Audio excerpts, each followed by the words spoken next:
अस्सलाम वालेकुम नाज़रीन, हम आपको आपके अपने चैनल एक्सेलेंट ट्रेनिंग में खुशामदीद कहते हैं। इस चैनल में हम आपको एक्सेल की वो तमाम टेक्निक्स और स्किल्स सिखाएंगे जिनको इस्तेमाल करके आप अपने रोज़मर्रा की जॉब असाइनमेंट्स को बहुत ही कम वक्त में और आसानी के साथ मुकम्मल कर पाएंगे। एक्सेल सीखें बिल्कुल शुरुआत से, आपकी अपनी ज़बान उर्दू में। इस वीडियो के अख्तिताम तक आप मंदरजा झेल सवालात के जवाब दे पाएंगे।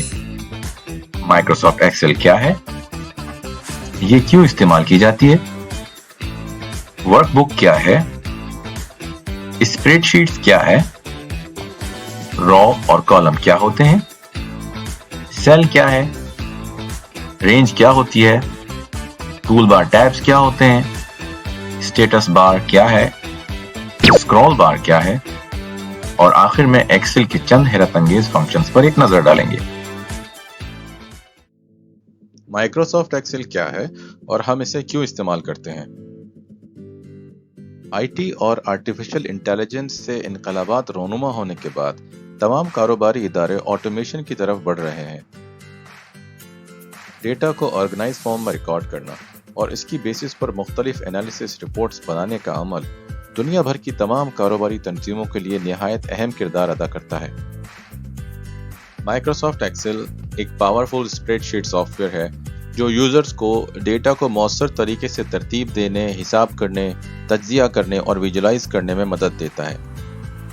ERP सिस्टम बिजनेस ऑर्गेनाइजेशंस की कस्टमाइज नीड्स के मुताबिक तश्कील दिया जाता है।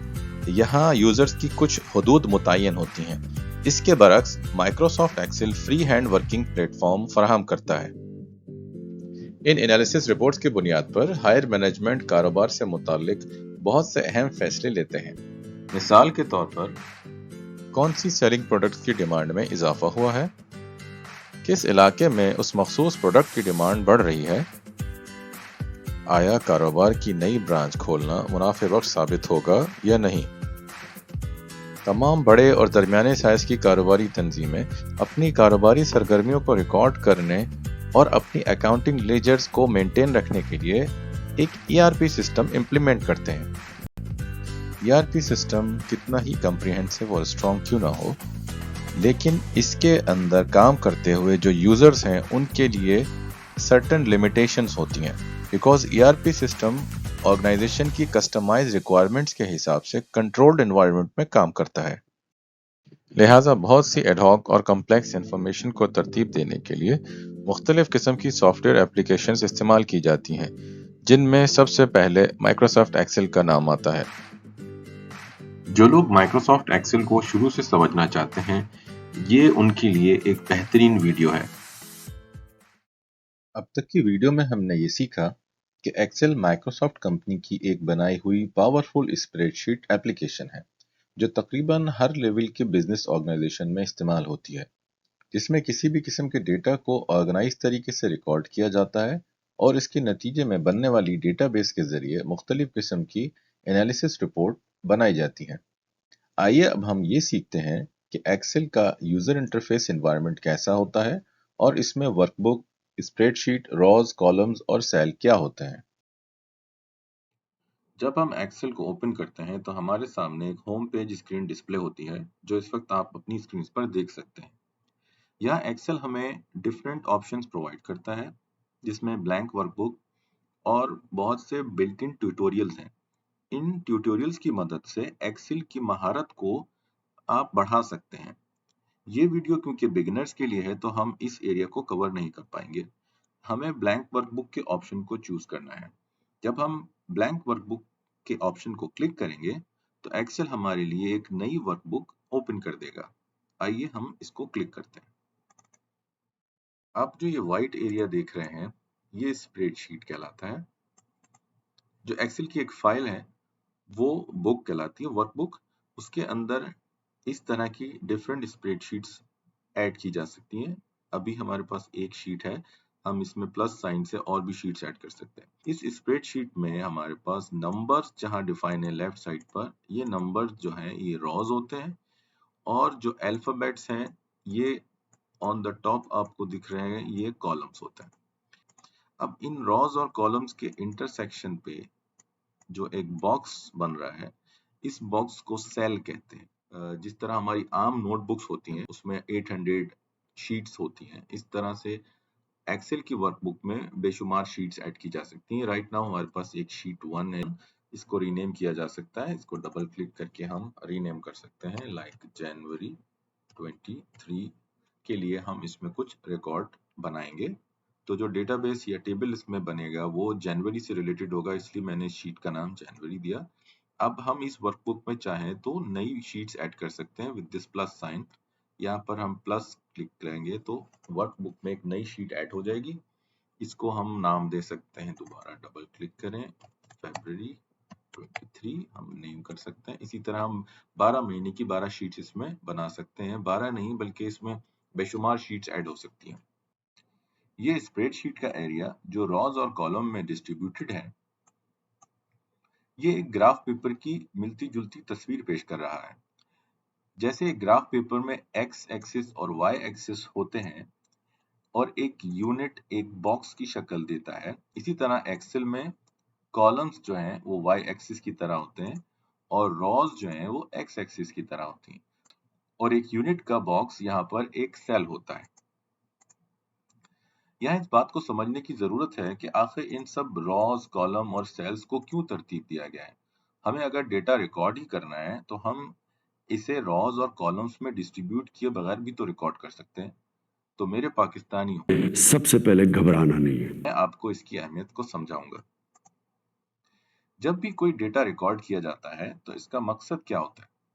इसके कई मकासद हो सकते हैं, जिनमें से एक अहम मकसद इस डेटा को स्टोर करना और फ्यूचर में इस डेटा को इस्तेमाल करना है। मिसाल के तौर पर आपके पास बहुत सारी कलर पेंसिल्स हैं जो आपने मिक्स करके एक कंटेनर या ड्रॉयर में रखी हुई हैं। अब आपको जब भी उनमें से कोई एक खास कलर की पेंसिल इस्तेमाल के लिए चाहिए, तो उन सारी पेंसिल में से आपको वो स्पेसिफिक कलर की पेंसिल निकालना थोड़ा मुश्किल और टाइम कंज्यूमिंग होगा।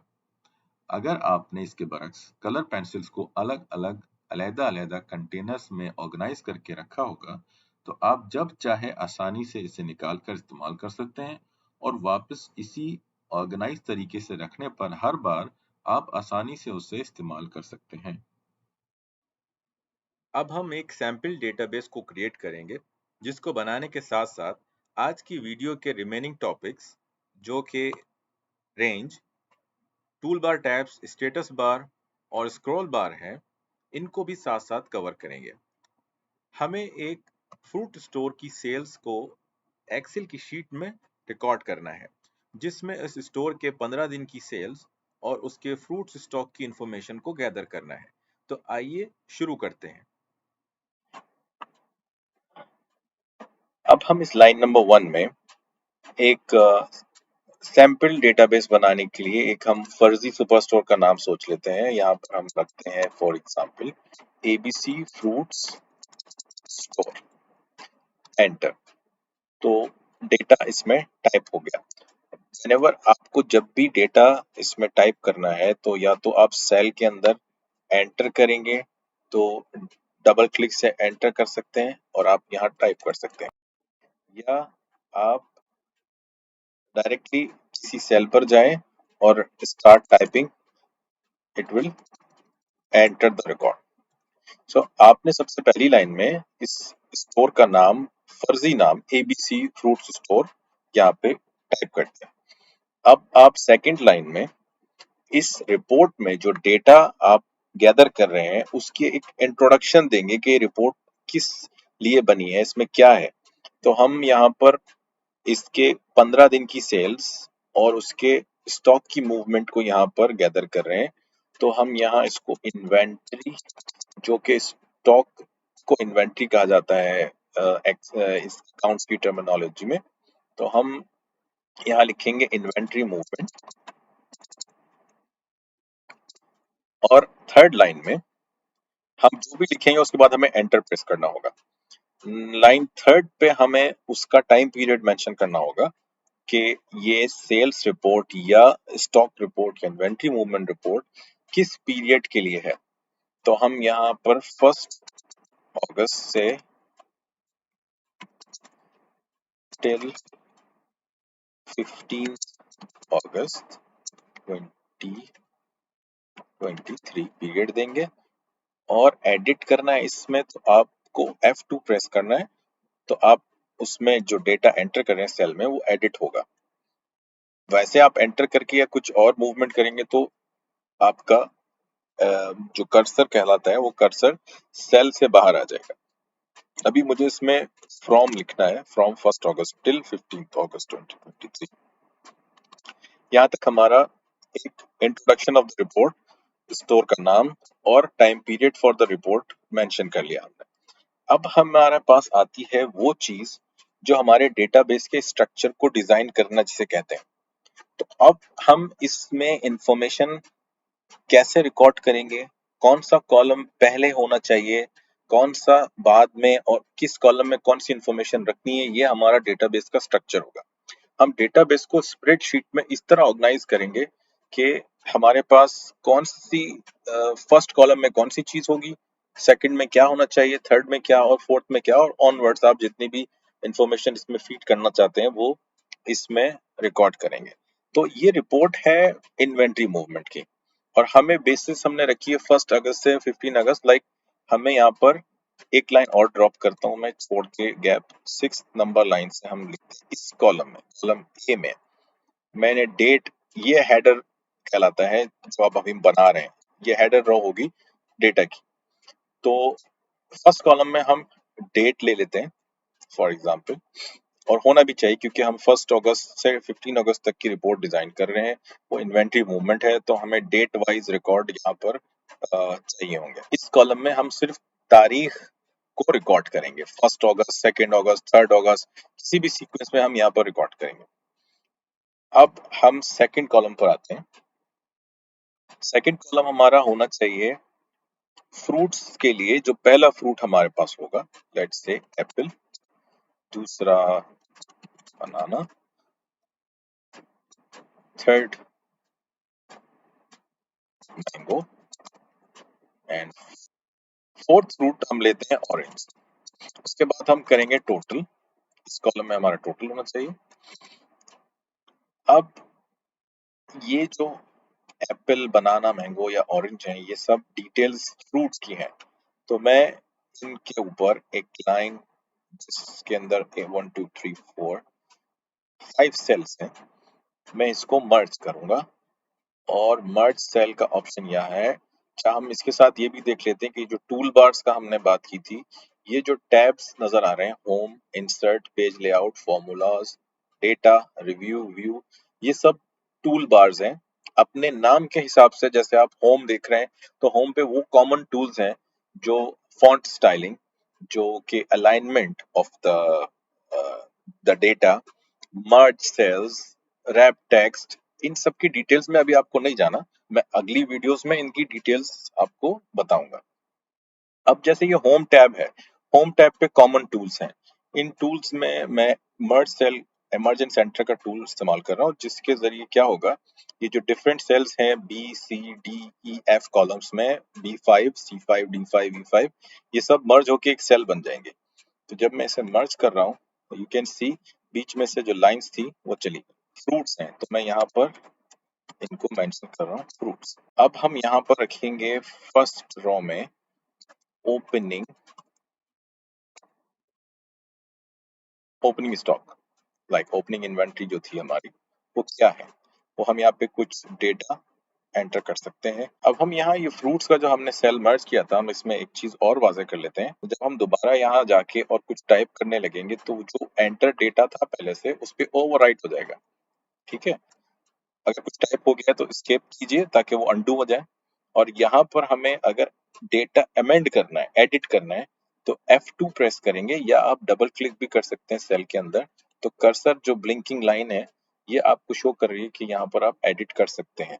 और अगर आप इस तरह का कर्सर देख रहे हैं जो प्लस आ रहा है, तो इसका मतलब है आप इसमें डेटा अभी एंटर करेंगे, तो जो भी पहले से कुछ है तो वो ओवरराइट हो जाएगा, और ब्लैंक सेल होगा तो उसमें आप कोई भी डेटा एंटर कर सकते हैं।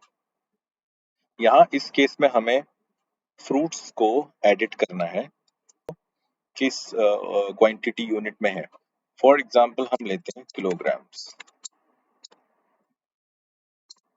तो एप्पल का लेट से हमारे पास ओपनिंग जो था वो 110 किलोग्राम्स था, बनाना का 230 ग्राम्स था किलोग्राम्स, मैंगो का 400, ऑरेंज का 190। सिंपल सा फॉर्मूला है, इसकी भी डिटेल्स में जाने की जरूरत नहीं है। I just want to show कि हम किस तरह से डेटा का स्ट्रक्चर बना सकते हैं। किसी शीट में हमें कोई डेटा रिकॉर्ड करना है तो उसकी मीनिंगफुल इंफॉर्मेशन या प्रेजेंटेशन कैसे होगी, उसको रिकॉर्ड कैसे करना है। डेटा का स्ट्रक्चर अच्छा होगा तो हम उसमें जो फंक्शंस हैं वो एक्सेल के वो ज्यादा बेहतर तरीके से यूज कर पाएंगे। तो यहाँ पर मैं टोटल का फॉर्मूला दे रहा हूँ, equals to sum open bracket. हमारे रिमेनिंग टॉपिक्स में एक रेंज का ऑप्शन था, वो अभी बाकी है। वो क्या होता है कि जब मैं इस सेल नंबर B7 से फॉर्मूला अप्लाई करने के बाद देखिए, मैं जब रेंज लेता हूँ, सेल शिफ्ट दबा के आपने कर्सर प्रेस करना है राइट, तो ये ऐड होता जाएगा। B7 से C7 हो गया, B7 टू D7 हो गया, और ये B7 से E7 तक हुआ। ये जो B7 टू E7 नजर आ रहा है, इसको रेंज कहते हैं, रेंज ऑफ सेल्स, यानी ये फॉर्मूलाज में बहुत इंपॉर्टेंट होती है। तो अब यहाँ पर हम ये डिफाइन कर रहे हैं कि मुझे सम चाहिए किस किस सेल्स का, B7 टू E7, ये रेंज है, इस रेंज का मुझे सम चाहिए। तो मैं ब्रैकेट क्लोज करके यहाँ फॉर्मूला अप्लाई करूंगा। अब ये फॉर्मूला मुझे बता रहा है कि टोटल 930 किलोग्राम्स ऑफ फ्रूट्स हमारे पास ओपनिंग स्टॉक था। अब हम यहाँ पे सेल्स रिकॉर्ड करना शुरू करेंगे फॉर 1 अगस्त। 1 अगस्त 23 में डेट डाल रहा हूँ, फॉर्मेटिंग वो खुद से कर लेता है। एक फंक्शन एक्सेल का जो बहुत हेल्पफुल है, जो डेटा को रिकॉर्ड करने में आसानी पैदा करता है।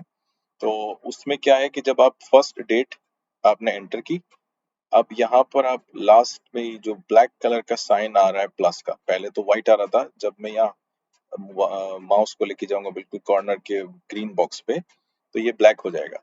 इससे क्या होगा कि ये एक्सेल एक सीक्वेंस आपको डेवलप करके देगा। आप ड्रैग करेंगे क्लिक करके माउस को, और इस लाइन को नीचे लेके जाएंगे, इसी रेंज को देखिए। अब सेकंड सेल के अंदर ऑटोमेटिक जो डेट आएगी वो सेकंड आएगी, फिर थर्ड, 4 अगस्त, 5 अगस्त। आप इसको ड्रैग करके सेल बाय सेल नीचे लाते रहेंगे और आपको वो नेक्स्ट डेट देता रहेगा और आपको टाइप नहीं करना पड़ेगा। तो ये एक्सेल की एक अमेजिंग फंक्शन में से एक चीज है। अब मैं इसको 15 अगस्त तक ड्रैग करके ले आया हूँ, which is line number 22। From 8th line till 22 हमें 15 अगस्त तक की डेट्स मिल जाएंगी। ये देखिए, अब मैं ड्रैग करके यहाँ पर लाया था, अब मैं माउस का बटन छोड़ रहा हूँ तो ये सारा डेटा फिल हो गया। इसमें इस तरह से हमारा टाइम जो कंजम्पशन है वो कम हो जाता है इन टेक्निक्स के जरिए। अगर हमें यहाँ टाइप करना पड़ता तो एटलीस्ट 2-3 मिनट तो जाया हो जाते। अब मुझे यहाँ पर डेटा डालना है, और डेटा डालने से पहले हम ये करते हैं, ये फॉर्मूला जो हमने यहाँ अप्लाई किया है, वो फॉर्मूले को मैं ड्रैग करके नीचे तक ड्रॉप कर लेता हूँ, उसी तरीके से जैसे हमने फॉर्म डेट को रखा था। अब ये फॉर्मूला भी सिंपली ड्रैग एंड ड्रॉप होके टिल एंड जा रहा है, आखिरी सेल तक। अभी इसमें 0 क्यों है? क्योंकि हमारे पास यहाँ नंबर्स नहीं है, we don't have numbers here. अब मैं यहाँ पर इनके नंबर्स इंसर्ट करना शुरू करता हूँ।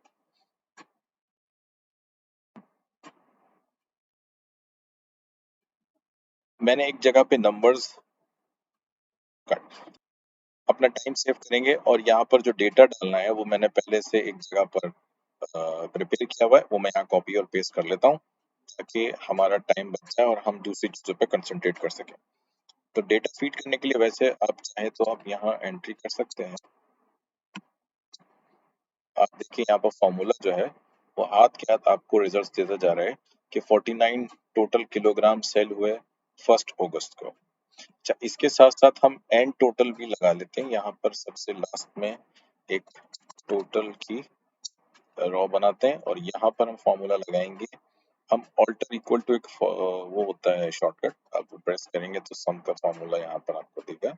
और ये मुझे रेंज, अब मैं यहाँ से रेंज दे रहा हूँ, अब मैं वर्टिकल रेंज दे रहा हूँ। पहले मैंने हॉरिजॉन्टल रेंज दी थी जो B7 से E7 तक थी, जिसमें 930 फर्स्ट लाइन में हमने वो बनाया था फॉर्मूला। अब मैं यहाँ सम दे रहा हूँ vertical, starting from B7 to B22। ये फॉर्मूला लग के मुझे टोटल यहाँ पर आ गए। अब ये कॉपी पेस्ट कर लेंगे। एक्सेल जो है वो फॉर्मूला कॉपी करने पर उस फॉर्मूले की जो लाइक कंसेक्यूटिव लाइंस होती हैं या नंबर ऑफ कॉलम होता है वो उसको ऑटोमेटिक चेंज करता जाता है, अनलेस आप उसमें एक फ्रीजिंग का फंक्शन लगाएं जो डॉलर साइन होता है, वो मैं आपको बाद में बताऊंगा। तो जैसे मैंने यहाँ फॉर्मूला था B7 to B22, अगर मैं इस फॉर्मूले को कॉपी करके सेल सी पे डालूंगा तो वो ऑटोमेटिक C7 to C22 हो जाएगा। इसी तरह डी पे डालूंगा तो D7 से D22 हो जाएगा। तो मैं यहाँ पर इस सेल से मैं डेटा को पेस्ट कर दूंगा। तो मेरे पास यहाँ पर रिकॉर्ड आ गया कि कितनी सेल डेली बेसिस के हिसाब से हुई। अब एक कॉलम, जो कॉलम बी है, वो ये मुझे बता रहा है कि लाइन, ये रिकॉर्ड है, एक लाइन जो मैंने समझाया था आपको पहले कि ये रिकॉर्ड होती है, ये 1 अगस्त की सेल हो गई। अब इस लाइन के अंदर इस रॉ में मेरे पास फर्स्ट कॉलम एप्पल है, तो मुझे ये पता चल रहा है कि 1 अगस्त पे 12 एप्पल्स सेल हुए, 34 बनाना, 2 kilo mango and 1 kilo of orange, ये सेल हुआ। Total 49 kilogram fruit. और इसका ब्रेकअप क्या है वो इन कॉलम्स में है। तो एक लाइन, एक रॉ नंबर लाइन 8 जो है वो एक रिकॉर्ड को प्रेजेंट कर रही है, और एक कॉलम जो है वो एक टाइप ऑफ डेटा को प्रेजेंट कर रहा है, जिसमें हमें पता चलता है कि किस कॉलम में किस किस्म का डेटा है। अब मेरे पास यहाँ टोटल्स हैं लास्ट में।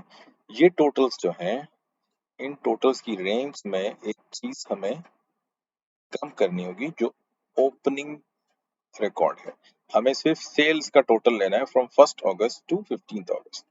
तो इस फॉर्मूले को अपडेट करके हम सब पे पेस्ट करेंगे। ये हो गई हमारी टोटल सेल्स। अब यहाँ पर मुझे क्लोजिंग देना है, क्लोजिंग इन्वेंट्री के यहाँ पर। अब आफ्टर 15 अगस्त हम क्लोज कर रहे हैं, तो 16 अगस्त की ओपनिंग लेके हमें स्टार्ट करना होगा। तो क्लोजिंग करनी है। क्लोजिंग कैसे करेंगे? टोटल ऑफ ओपनिंग जो 110 हमारे पास थे, उसमें से माइनस करेंगे total of 10 number of kilograms Apple जो हमने सेल किए टोटल 1 अगस्त से 15 अगस्त तक, वो माइनस करेंगे, which is B23। B7 is the opening of the inventory and D23 is the total sales। तो इन दोनों को हम जब डिफरेंस लेंगे, माइनस करेंगे, तो हमारे पास क्लोजिंग बैलेंस आएगा।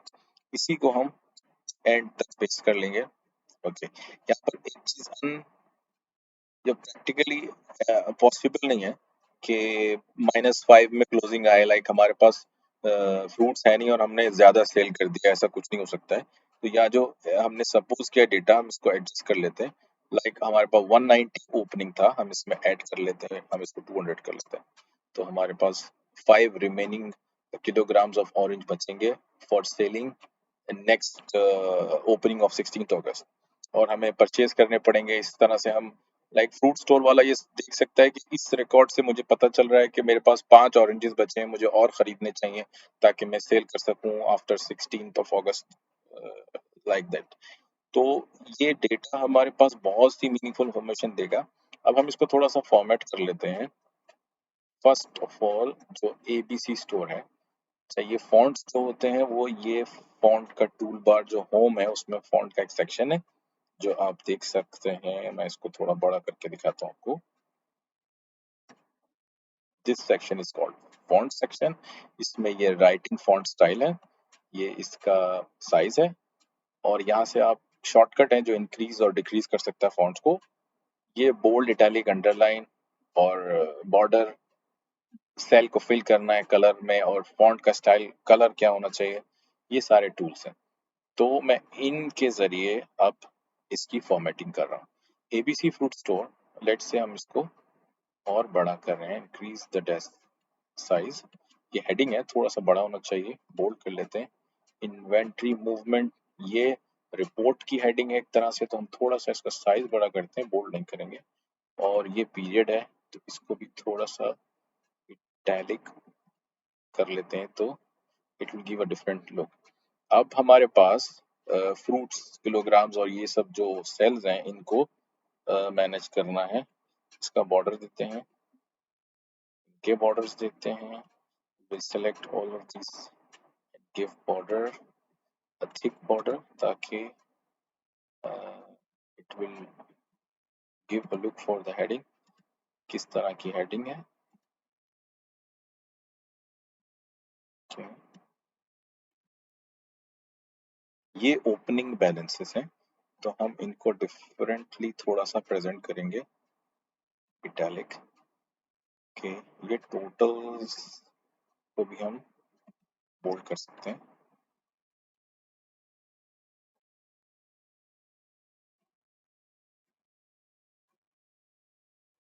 ये टोटल लाइन, इसको भी हमें बॉर्डर देना है, all borders, then thick border. इससे हमारा प्रेजेंट होगा कि ये एंड टोटल्स हैं, ये ओपनिंग है, और this will be closing. So same formatting करनी है तो फॉर्मेट पेंटर से हम फॉर्मेट पेंट कर सकते हैं। ये एक और टूल है इसका। जो फॉर्मेट आपने ऊपर लाइन नंबर 23 पे दिया, वही फॉर्मेट आपको लाइन नंबर 25 पे चाहिए, तो आप फॉर्मेट पेंटर का बटन क्लिक करके और दूसरे जो जिस जगह पर आपको फॉर्मेट चाहिए वहां पर ड्रैग करेंगे तो सेम फॉर्मेट उस जगह का हो जाएगा। अब व्यू एक टूल बार है, इसमें ग्रिड लाइंस का ऑप्शन होता है, इसको हटा दीजिए तो आपकी ग्रिड लाइंस शो नहीं होंगी। अब यहाँ पर इन सब के अंदर हमें होम पे जाके की बॉर्डर्स देने हैं। ये हमारे बॉर्डर्स आ गए, ये टोटल्स हो गए और ये क्लोजिंग हो गई। इस तरह से हमने एक डेटा शीट, एक record of ABC store define कर लिया, और इस डेटा के जरिए हमें पता चल रहा है कि 16 अगस्त के ऊपर क्या स्टेटस होगा, कितने हमारे पास फ्रूट्स के क्वांटिटी अवेलेबल होगी। इसके जरिए हम आगे फ्रूट्स हमें कितने परचेज करने हैं, क्या है, उन सब चीजों को डिसाइड कर पाएंगे। स्टार्ट। अब हम देखते हैं कि स्क्रॉल बार जो हमने डिस्कस किया था वो क्या होता है। सबसे राइट पे एक्सेल शीट में, क्योंकि एक्सेल शीट में कॉलम्स और रॉज बहुत ज्यादा हैं, जैसे अभी हम देख रहे हैं, अब डेटा मूव हो रहा है डाउन अप, तो इसको अप एंड डाउन मूव करने के लिए हमारे पास ये स्क्रॉल बार होती है ऑन द राइट, जो वर्टिकली मूव करती है। कर्सर से क्लिक करना है, ऊपर मूव करना है, नीचे मूव करना है, तो ये स्क्रॉल बार है। बाकी ये बटन है, बटन के जरिए भी वो प्लस ऊपर नीचे करता है इस व्यू को। इसी तरह एक हॉरिजॉन्टल बार होती है, वो ये है, इसके जरिए हम राइट टू लेफ्ट और लेफ्ट टू राइट मूव कर सकते हैं इन द शीट। ये स्टेटस बार होती है, जहां पर आप अभी काउंट 6 लिखा देख रहे हैं, ये स्टेटस बार कहलाती है। यहाँ पर कुछ फंक्शंस हैं जो आप देख रहे हैं, जूम इन और जूम आउट का है। यहाँ से परसेंटेज बढ़ाते हैं तो आपकी जो व्यू एक्सेल शीट का सिर्फ व्यू है, प्रिंट पे कोई असर नहीं पड़ता, उसका इफेक्ट नहीं होता, सिर्फ व्यू बढ़ जाता है और कम हो जाता है। ये पेज लेआउट के कुछ ऑप्शन हैं, पेज ब्रेक प्रीव्यू आता है, ये पेज लेआउट होता है, ये हमारा डिफॉल्ट ग्रिड नॉर्मल व्यू है। अब हम देखेंगे कि कौन से टूल्स हैं जो इसको बहुत अच्छे तरीके से एनालाइज करने में मदद देते हैं। तो डेटा में एक फिल्टर ऑप्शन होता है। फिल्टर ऑप्शन लेने के लिए आपको सबसे पहले हेडर रो को सेलेक्ट करना है, ताकि जो नीचे डेटा है वो खुद ब खुद फिल्टर हो जाएगा। तो मैं जब फिल्टर पे प्रेस करूंगा तो आप देखिए ये सारे हेडर्स में छोटे छोटे कुछ ड्रॉप डाउन लिस्ट के बटन्स आने शुरू हो गए। ये देखिए, ये जो बटन्स बन गए हैं, इन्होंने क्या किया है कि एक्सेल ने ऑटोमेटिकली जो डेटा एप्पल कॉलम में है उसको फिल्टर कर लिया है, उसको इंडेक्स कर लिया है। अब फॉर एग्जांपल मैं चाहता हूँ इस डेट में मुझे यहाँ पर जो डेटा है इसमें सिर्फ मुझे, अब मैं ये ड्रॉप डाउन लिस्ट जो बटन था उसको खोलूंगा तो मेरे पास ऑप्शंस आएंगे। इन ऑप्शंस में मैं जो चेक लगी हुई है वो सारे डेट्स पर है। ये वही डेटा है जो हमने एंटर किया था, वो क्लासिफाई हो गया है यहाँ पर। अब मैं ये कह रहा हूँ कि मुझे सिर्फ अगस्त की सारी डेट्स नहीं, सिर्फ मुझे 1 अगस्त, ये मुझे अगस्त को क्लिक करना है ताकि अनचेक हो जाए। फिर मुझे चेक लगानी है 1 अगस्त, 3 अगस्त और 7 अगस्त की सेल देखनी है। मैंने ये चेक लगा के ओके किया। अब आप देखिए बाकी लाइंस एक्सेल ने हाइड कर दी और सिर्फ वो डेटा शो कर रहा है जो मैंने फिल्टर किया। तो एक्सेल ने देखिए आपके लिए, ये तो थोड़ा सा डेटा है ना, इसमें हमारे पास कोई 23 लाइंस है ना। हमारे प्रोफेशनल अकाउंट्स में होते हैं जो और डेटा पर काम कर रहे हैं, बैंकर्स हैं, उनके पास hundreds and thousands of lines होती हैं। उन रिकॉर्ड्स में से हमें पर्टिकुलर रिकॉर्ड निकालना इसके जरिए बहुत ही आसान होता है। तो आपको एक्सेल बता रहा है कि ये इसके अंदर फिल्टर अप्लाई हुआ इस डेटा पे और इसमें कुछ लाइन हिडन है, इसलिए कलर ब्लू हो गया। अब आप फिल्टर को मतलब कैंसिल करना चाहते हो, यहाँ पे ऑप्शन होता है क्लियर फिल्टर फ्रॉम डेट। अब ये आपको क्लियर कर देगा। अब आपका डेटा दोबारा सेम पोजीशन में आ गया जो पहले था। डेटा डिलीट नहीं होता है, डेटा सिर्फ हाइड होता है फिल्टर के जरिए। तो अब आप इसी तरीके से हर एक कॉलम पे जो ड्रॉप डाउन लिस्ट का बटन आ रहा है, इसमें आप कर सकते हैं अपने जरूरत के मुताबिक आप डेटा फिल्टर कर सकते हैं। लेट्स से आप चाहते हैं कि कौन सा दिन था जिसमें हमने सेल की थी मोर देन 40 यूनिट्स या 40 किलोग्राम से ज्यादा सेल किया था। तो आप टोटल पे जाके सेलेक्ट हटाइए, नंबर फिल्टर्स में जाइए, ग्रेटर देन पे आप ऑप्शन दीजिए कि 35 से ऊपर जितने हमने सेल की वो कौन से डेज हैं। आपको फिल्टर करके दिया कि 1 अगस्त, 6 अगस्त, 7, 15 अगस्त, ये 4 दिन हैं जिन दिनों में आपका sales of fruits kilograms was more than 35।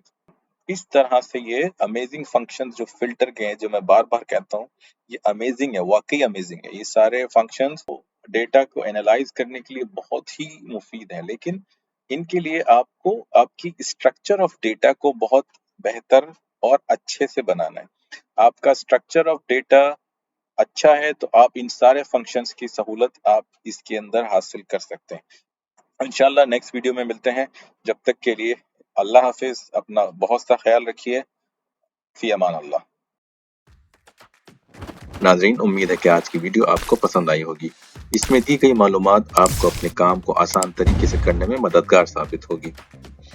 अगर हमारी वीडियो पसंद आई है तो प्लीज़ इसको लाइक करके हमारी हौसला अफजाई कीजिए। चैनल को सब्सक्राइब कर लीजिए। अगर आप हमारा फेसबुक या इंस्टाग्राम पेज देख रहे हैं तो उसको फॉलो कर लीजिए। अपना और अपनों का बहुत ख्याल रखिए। मिलते हैं अगली वीडियो में। जब तक के लिए इजाज़त। अल्लाह हाफिज।